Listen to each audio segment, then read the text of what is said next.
رانو چڑیا دوسرے پکشیوں کے گھروں میں کام کر کے اپنا گزارا کرتی تھی۔ رانو کی ایک بیٹی تھی جس کا نام پنکی تھا۔ رانو کو اپنی بیٹی پنکی کو پڑھانے لکھانے کا بہت شوق تھا۔ رانو نے پنکی کو گاؤں کے ایک عام سے اسکول میں داخلہ دلا رکھا تھا۔ پنکی بھی خوب دل لگا کے پڑھائی کیا کرتی تھی۔ رانو جن گھروں میں کام کیا کرتی تھی ان میں سے ایک گھر گوپی کبوتری کا تھا۔ گوپی کبوتری کے پتی کا بہت بڑا کاروبار تھا، اسی لیے وہ لوگ بہت امیر تھے۔ گوپی کبوتری بہت گھمنڈی اور ظالم تھی۔ رانو چڑیا اپنا کام بہت ایمانداری اور محنت سے کرتی تھی۔ اس کے باوجود گوپی کبوتری اکثر رانو کو بہت مارتی۔ ایک روز گوپی کے گھر پہ کام کرتے ہوئے رانو چڑیا سے ایک گلاس ٹوٹ جاتا ہے۔ اسی بات پر گوپی کبوتری اس کو بہت مارتی ہے۔ اتنے میں گوپی کا پتی بنٹی کبوتر آ جاتا ہے۔ بنٹی کو دیکھتے ہی گوپی کبوتری رانو کو مارتے مارتے چھوڑ دیتی ہے۔ ارے ارے گوپی، یہ کیا کر رہی تھی تم رانو پر ہاتھ اٹھا رہی تھی۔ رانو ہمارے گھر پر کام کرتی ہے، اس کا مطلب یہ تو نہیں جب جی چاہے گا تم اس کو مارو گی۔ ارے نہیں نہیں بنٹی جی، میں نے تو ذرا سا ہاتھ ہی لگایا ہے۔ رانو تم ایسا کرو، تم اپنے گھر جاؤ، کل بات کریں گے۔ ایسا کہہ کر وہ رانو کو اپنے گھر بھیج دیتی ہے اور بنٹی کبوتر سے کہتی ہے، بنٹی جی آپ اس رانو کی اتنی سائیڈ مت لیں، بہت ہی کام چور ہے، یہ اپنی حرکتوں کی وجہ سے ہی مار کھاتی ہے اور کوئی بات نہیں ہے۔ گوپی کچھ تو خدا کا خوف کرو، وہ بیچاری کسی مجبوری سے یہاں کام کرتی ہوگی اور تم اس کو مار رہی تھی۔ خدا کے قہر سے ڈرو، برا وقت کبھی بھی کسی پر بھی آ سکتا ہے۔ آئندہ میں تمہیں رانو پر ہاتھ اٹھاتے ہوئے نہ دیکھوں۔ یہ کہہ کر بنٹی کمرے میں چلا جاتا ہے۔ گوپی اپنے پتی کے سامنے تو خاموش ہو جاتی ہے، مگر وہ بدلنے والی کہاں تھی۔ وہاں رانو چڑیا روتی ہوئی اپنے گھر جا رہی تھی۔ راستے میں اس کو طوطی ملتی ہے۔ رانو بہن کیا ہوا، تم رو کیوں رہی ہو؟ کچھ نہیں طوطی بہن، ہم غریبوں کے حصے میں تو یہ رونا ہی لکھا ہے۔ تم گوپی کبوتری کے گھر سے آ رہی ہو نا، تم اس ظالم کے گھر کا کام چھوڑ کیوں نہیں دیتی؟ مجھے اچھی طرح پتا ہے اس کا، وہ بہت مارتی پیٹتی ہے اپنی کام والیوں کو۔ طوطی بہن میں کیا کروں، میں تو مجبوری میں اس کے گھر کا کام کرتی ہوں۔ تم تو جانتی ہو ہمارے جنگل میں کچھ ہی پکشی تو اتنے امیر ہیں، اگر اس کے گھر کا کام کرنا چھوڑ دوں گی تو کہیں اور کام نہیں ملے گا۔ میرا تو پہلے ہی اتنی مشکل سے گزارا ہوتا ہے، پنکی کی فیس بھی دینی ہوتی ہے، اتنی محنت کرنے کے بعد بھی مہینے کے آخر میں کچھ بھی نہیں بچتا اور وہ دن بہت مشکل سے گزرتے ہیں۔ اگر یہ کام کرنا بھی چھوڑ دوں گی تو گزارا کیسے ہوگا گھر کا؟ بس یہی سوچ کر میں سہ لیتی ہوں۔ ہائے رانو بہن، یہ مجبوریاں ہی تو لے بیٹھتی ہیں، خدا غرق کرے ایسے گھمنڈے لوگوں کو جو کسی کی مجبوری کا فائدہ اٹھا کر ظلم کرتے ہیں۔ اچھا رانو بہن میں اب چلتی ہوں، تم بھی گھر جا کر آرام کرو۔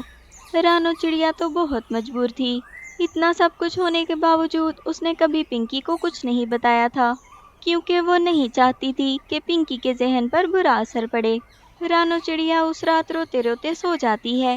اگلی صبح اٹھ کر جب وہ کام پر جاتی ہے تو گوپی کبوتری اس سے کہتی ہے، اے چڑیا کل سے آنے کی کوئی ضرورت نہیں ہے، میں نے تمہیں کام سے فارغ کر دیا ہے۔ کیا گوپی جی، یہ آپ کیا کہہ رہی ہیں؟ کیا مجھ سے کوئی غلطی ہوئی ہے؟ آپ مجھے کام سے مت نکالیے۔ غلطی کا پوچھ رہی ہو؟ کل تمہاری وجہ سے پہلی دفعہ مجھے اپنے پتی سے ڈانٹ پڑی ہے۔ مگر گوپی جی اس میں میرا کیا قصور ہے، میں نے تو کسی سے کچھ نہیں کہا۔ ارے چلو چلو، بڑی معصوم بن جاتی ہے، تم میرے پتی سے کہہ نہیں سکتی تھی کہ میرا ہی قصور تھا؟ تم تو وہاں خاموش کھڑی رہی۔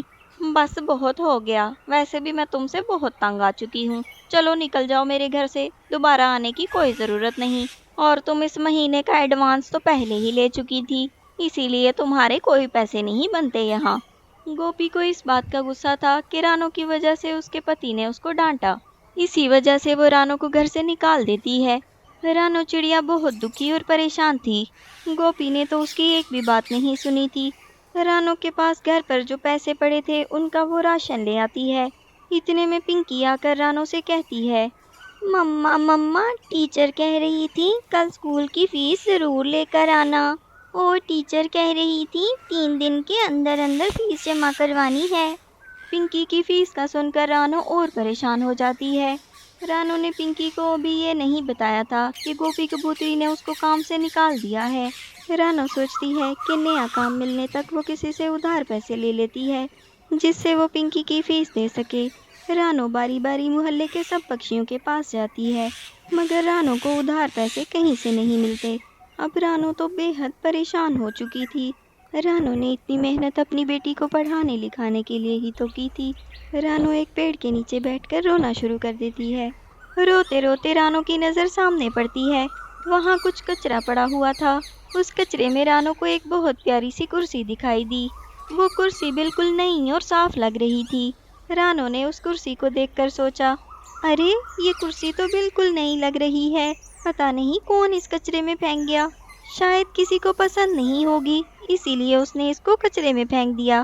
میں ایسا کرتی ہوں، اس کرسی کو گھر لے جاتی ہوں، اسے بیچ کر کچھ پیسے مل جائیں گے، اور اگر یہ نہ بیچ سکی تو تب بھی گھر میں کام آ جائے گی۔ یہی سوچ کر رانو اس کرسی کو گھر لے جاتی ہے۔ پنکی اس کرسی کو دیکھتے ہی کہتی ہے، مما مما یہ کرسی تو کتنی سندر ہے، مجھے یہ کرسی بہت اچھی لگی، یہ آپ میرے لیے لائی ہے نا؟ تھینک یو مما، آپ بہت اچھی ہیں۔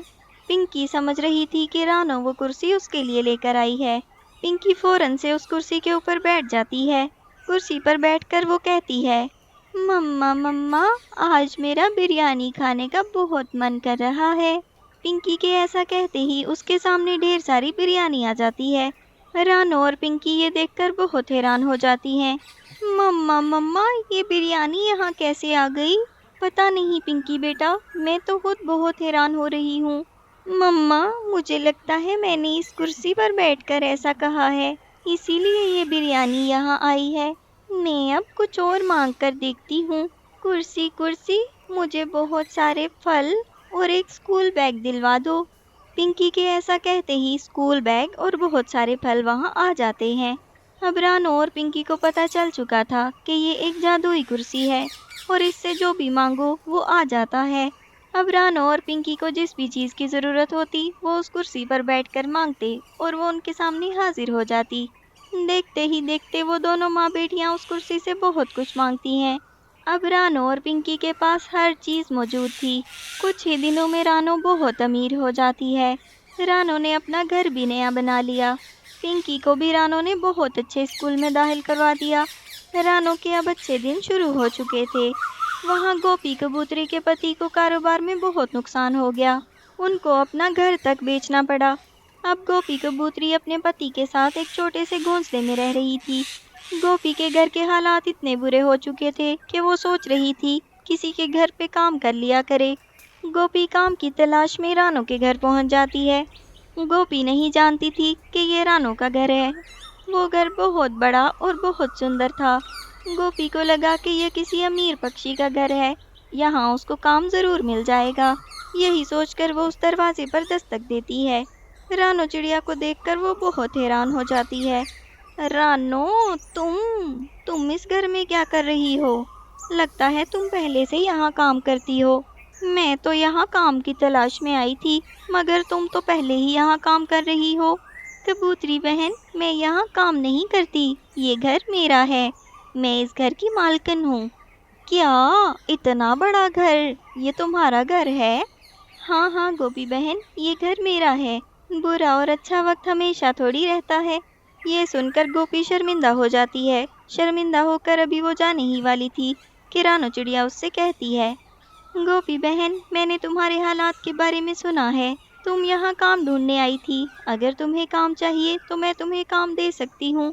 رانو چڑیا گوپی کو اپنے گھر پہ نوکرانی رکھ لیتی ہے مگر وہ بدلہ لینے کے لیے گوپی سے برا سلوک نہیں کرتی بلکہ وہ گوپی کے ساتھ بہت اچھا سلوک کرتی ہے۔ گوپی کا سارا گھمنڈ ٹوٹ چکا تھا۔ ایک وقت پہ رانو اس کے گھر کام کیا کرتی تھی اور آج یہ وقت تھا کہ گوپی کو رانو کے گھر کام کرنا پڑ رہا تھا۔ اسی لیے کہتے ہیں گھمنڈ کبھی نہیں کرنا چاہیے، اچھا اور برا وقت تو سب پر آتا ہے۔